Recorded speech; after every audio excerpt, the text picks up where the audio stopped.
Halo, Assalamualaikum warahmatullahi wabarakatuh. Pada kesempatan kali ini, saya akan menjelaskan tentang aspek dan unsur perpustakaan bagian kedua atau yang selanjutnya. Oke, apa saja yang akan kita bahas? Oke, kita lihat dulu. Ini adalah dalam unsur ataupun aspek bagian dua ini. Yang pertama yang akan kita bahas adalah koleksi perpustakaan. Menurut Undang-Undang Nomor 43 Tahun 2007, koleksi perpustakaan itu wajib untuk dilakukan seleksi, ya, kemudian diolah, disimpan, dilayankan, dan dikembangkan sesuai dengan kepentingan pemustaka dengan memperhatikan perkembangan teknologi informasi dan komunikasi. Koleksi perpustakaan itu sendiri merupakan salah satu faktor utama yang menentukan kriteria dan jenis sebuah perpustakaan.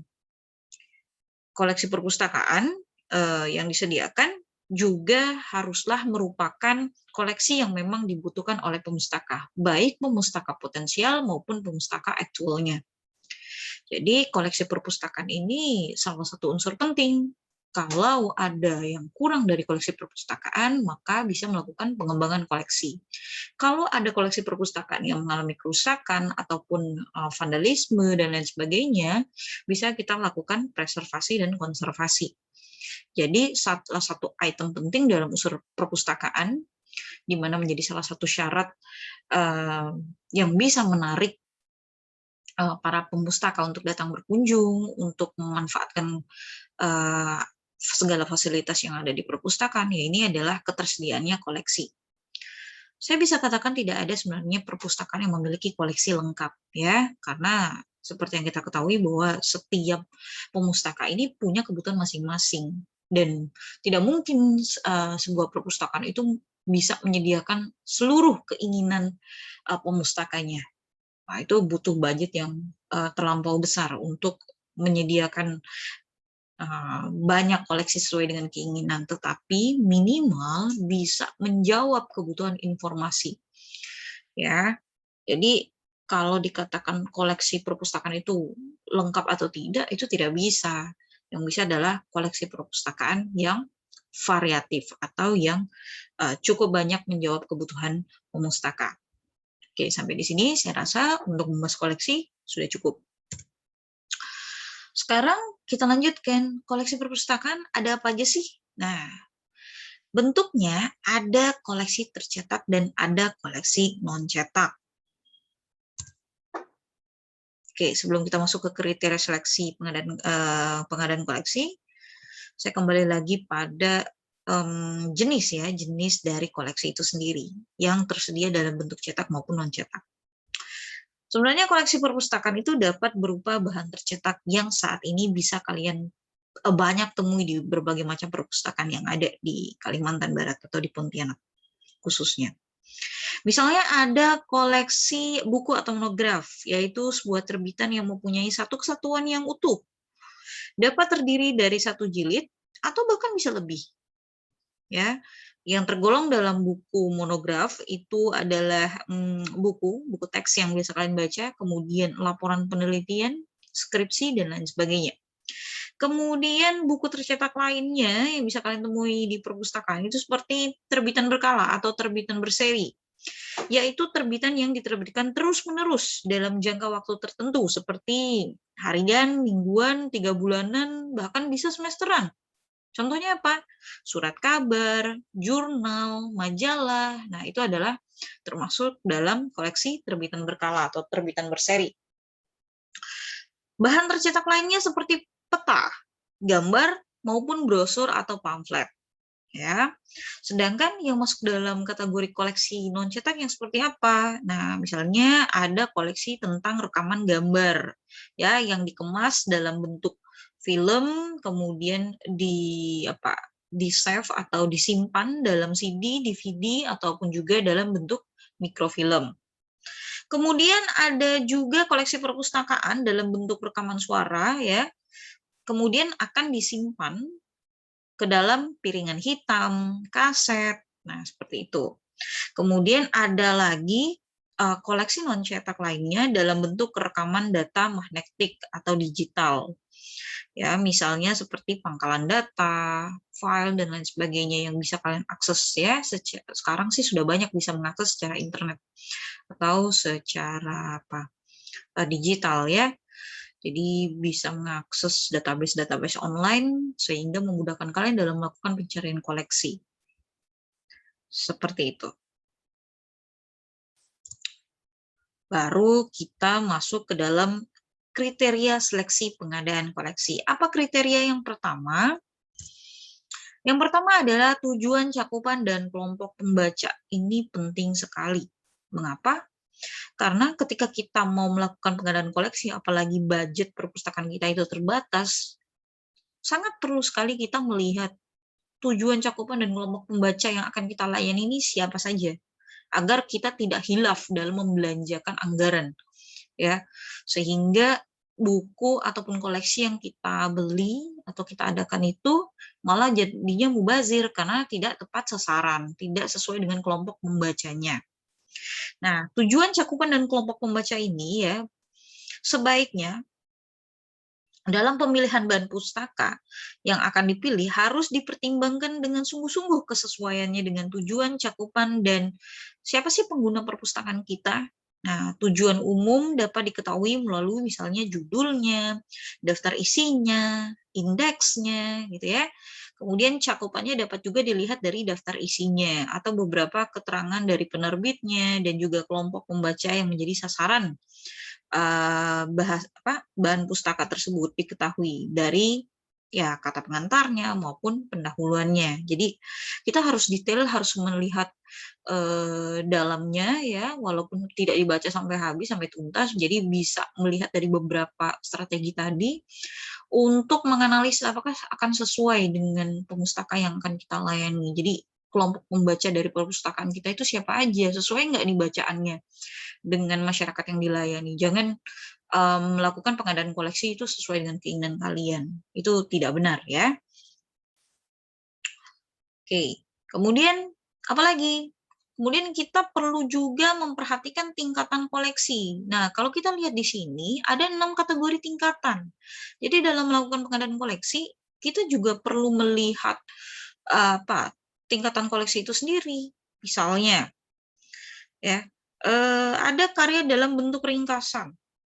Nah, ini koleksi-koleksi yang seperti ini misalnya ya seperti abstrak, seperti itu ya, yang akan memudahkan kita ataupun ya untuk karya dalam bentuk ringkasan ini sebenarnya bisa dibuat sendiri oleh pustakawan, namun memang butuh energi atau waktu yang lebih, sehingga ini menjadi kerja untuk pustakawan tingkat ahli ya, tingkat atas, seperti itu. Kemudian ada juga karya ringan dan populer. Karya ringan dan populer ini ya bentuknya seperti komik, novel, ya buku gambar, buku cerita, cerita rakyat, dan lain sebagainya. Ya, jadi memang tingkatan koleksi ini pun tergantung dengan pemustaka yang kita layani ya. Kemudian ada yang namanya karya populer yang serius. Wah, dia juga nih novel-novel luar negeri, ya novel-novel terjemahan itu biasanya dalam bentuk karya populer yang serius. Ya, kalau misalnya kayak teen lead dan lain sebagainya itu masuk dalam karya ringan dan populer. Kemudian ada namanya karya elementer atau karya sederhana atau ya bisa dikatakan karya awal dari sebuah pengetahuan lah yang sifatnya pengantar. Ya, seperti itu. Kemudian ada juga namanya karya standar. Nah, karya standar ini termasuk karya yang ditulis oleh orang yang ahli di bidangnya. Jadi seperti buku-buku yang kalian baca, buku teks yang ada di perpustakaan itu kebanyakan karya standar dan karya elementer. Kalau untuk di perpustakaan perguruan tinggi. Kemudian yang terakhir adalah karya yang tingkat ilmiahnya lebih tinggi, misalnya ada tesis, disertasi, dan tentunya tidak semua jenis perpustakaan memiliki karya tingkat ilmiah lebih tinggi ini, gitu ya. Tapi tidak menutup kemungkinan juga, misalnya perpustakaan sekolah ataupun perpustakaan khusus juga memiliki karya ini. Mengapa? Karena terkadang mereka menjadi objek bagi penelitian para mahasiswa atau para peneliti ataupun para dosen dan sebagainya, sehingga mereka yang pernah melakukan kajian objek terhadap misalnya di lembaga tersebut, apakah di sekolah ataupun di lembaga khusus, mereka biasanya menyerahkan hasil penelitiannya tersebut ya untuk lembaga yang menjadi objek kajian. Sehingga ada perbaikan ya yang bisa dilihat di bagian bab 5-nya atau bagian simpulan dan sarannya. Nah, seperti itu. Oke, jadi kalau kita mau katakan penentuan kriteria itu tergantung pada jenis perpustakaan yang ada juga gitu. Jadi tidak semua jenis perpustakaan, misalnya perpustakaan sekolah memiliki 6 kategori tingkatan koleksi ini, tidak ya. Tergantung lagi tadi. Kalau memang misalnya kalau perpustakaan umum, nah itu mungkin lebih kepada semua tingkatan koleksi ada. Tetapi kalau misalnya perpustakaan sekolah, mungkin hanya ada karya ringan dan populer, kemudian karya standar seperti itu ya, nah, dan lain sebagainya. Itu tergantung dengan jenis perpustakaannya sendiri. Berikutnya kita bahas tentang otoritas dan kredibilitas pengarangnya ya. Di sini otoritas dan kredibilitas pengarang ya bisa kita lihat ya pada buku tersebut. Misalnya pada otoritas pengarang harus ditentukan secermat-cermatnya. Jika pengarang bukan pakar atau bukan ahli yang dikenal dalam bidangnya, ya, kualifikasinya dalam penulisan buku juga harus diteliti dengan baik. Nah, itu jangan dibeli. Ya, jangan dipesan, jangan diadakan di perpustakaan kita. Kalau misalnya dia bidang ahlinya ekonomi, tapi bicara tentang perpustakaan, ya jangan dibeli. Jadi kesesuaian antara bidang keahliannya dengan buku yang ditulisnya atau buku yang dihasilkannya itu diupayakan adalah sesuai. Sehingga bisa kita katakan apa yang dibahas dalam buku tersebut itu bisa dipertanggungjawabkan keabsahan isinya. Oke. Kemudian mengenai harga. Nah, untuk koleksi perpustakaan kan macam-macam ya, tergantung dari karakteristiknya juga, itu menentukan juga harganya. Nah, untuk harga publikasi itu bisa diketahui melalui bibliografi daftar katalognya seperti itu ya. Pertimbangan harga itu merupakan persoalan yang sebenarnya cukup sulit ya.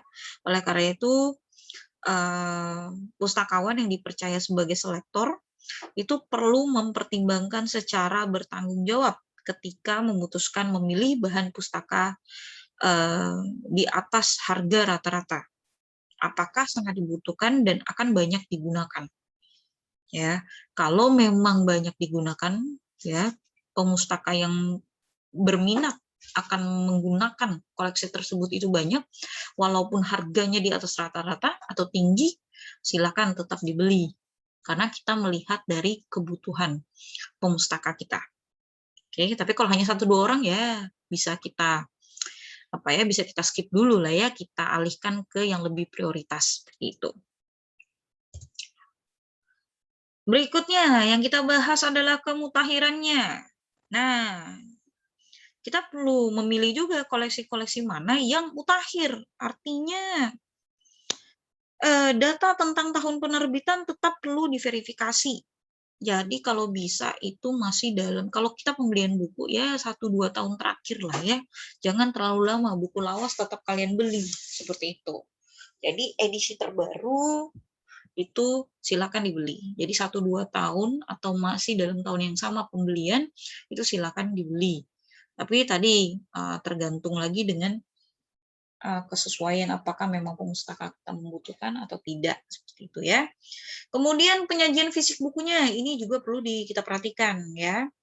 Penampilan fisik buku dapat mempengaruhi keputusan dalam seleksi, di mana bahan pustaka seharusnya itu dalam keadaan bersih, kemudian jilitannya rapi, begitu ya, kemudian kualitas tulisannya pada kertas itu bisa dibaca. Nah, karena banyak nih buku-buku bajakan dan sebaiknya perpustakaan tidak melakukan pembelian terhadap buku-buku bajakan atau buku-buku fotokopian itu cukup banyak. Memang harganya miring, tetapi kualitas kertas ya, kemudian teksnya itu bisa-bisa berbayang atau buram seperti itu. Jadi akan lebih baik jika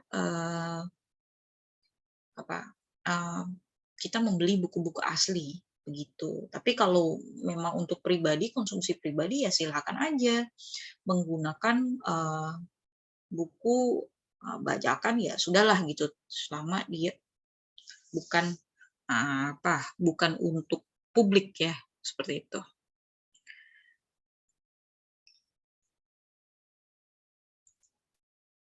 Berikutnya kita bahas tentang tenaga pengelola perpustakaan. Nah, pada tenaga pengelola perpustakaan ini kita bagi atas 3 ya, tapi mungkin bisa saya jelaskan lagi bahwa tenaga perpustakaan ini adalah sebenarnya semua orang yang berada dan bekerja di perpustakaan, baik sebagai pimpinan atau staf ataupun pelaksana teknis itu dikatakan tenaga perpustakaan. Nah, kalau saya bagi lagi menjadi pustakawan, tenaga administrasi, dan kepala perpustakaan. Nah, untuk tenaga perpustakaan ini sebenarnya keberhasilan penyelenggaraan perpustakaan itu banyak tergantung pada pengelolanya. Perpustakaan yang dikelola oleh tenaga atau pustakawan yang terampil dan profesional akan dapat berjalan dengan baik.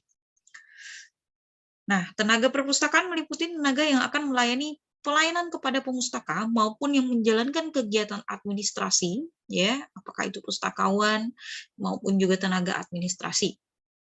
Pada dasarnya, maju dan mundurnya sebuah perpustakaan itu akan sangat tergantung pada manusia-manusia yang mempunyai ide, gagasan, dan konsep yang cemerlang. Ya, jadi alangkah baiknya dan memang harus ya pustakawan ini selalu mengasah kemampuannya banyak membaca akan mendatangkan sebuah ide-ide gagasan sehingga konsep itu dari hasil pembacanya itu bisa diterapkan di perpustakaannya. Nah, begitu. Jadi oleh sebab itu perpustakaan sebaiknya memiliki tenaga-tenaga yang ibaratnya ahli lah dalam pemikiran ya, perencana dan pelaksana yang handal ya, serta dia punya disiplin yang tinggi, punya motivasi kerja yang baik gitu ya, sehingga berjalannya suatu perpustakaan itu akan jauh lebih hidup rasanya. Jadi eksistensi perpustakaan akan lebih lama, begitu. Oke, demikianlah materi ini. Menurut saya cukup ya pembahasan kita untuk unsur-unsur perpustakaan bagian 2. Kita akan ketemu lagi untuk pembahasan selanjutnya. Saya akhiri. Assalamualaikum warahmatullahi wabarakatuh.